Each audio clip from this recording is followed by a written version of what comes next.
When we were at Podfest, we watched a dear friend get on stage. He is a incredibly Oh, I'm getting handsome man. goosebumps. Yeah, I know. We had such a good time. But we watched a great friend take the stage. He's incredibly well dressed. He's good looking. He's a great husband. Like he's just an amazing human. And he's very wildly successful.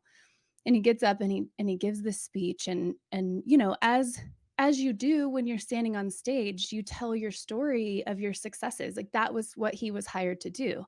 And so he shares his real estate investments and the company that he created and he's there to inspire all of these amazing people. And he's young.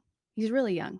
I don't know how young, but he's young, or he has a really good skincare regimen. Regardless, he looks young. And so anyway, he gets off the stage and the room clears out and he had a nice big audience.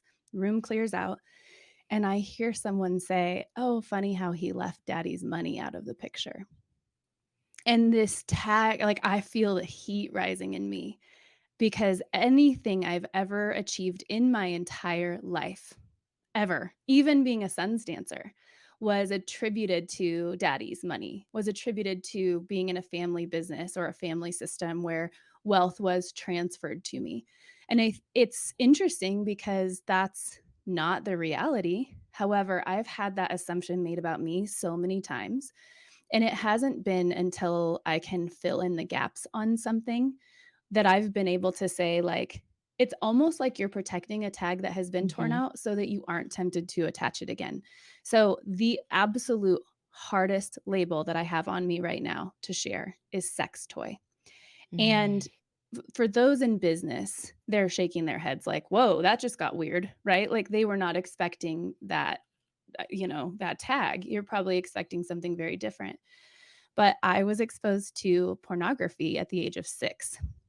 And that exposure and me sort of studying what a female would be used for or what a female role would be in relationships was actually the root of what was holding me back the most in my business. Because at 35, 36 years old, I believed wholeheartedly that I would have no worth without a man being the center of my success. Now, funny story, when you add in the family business piece, my dad was always given that credit of my success, even though I earned my own keep for many. I mean, I've always been a self-supporting single mom.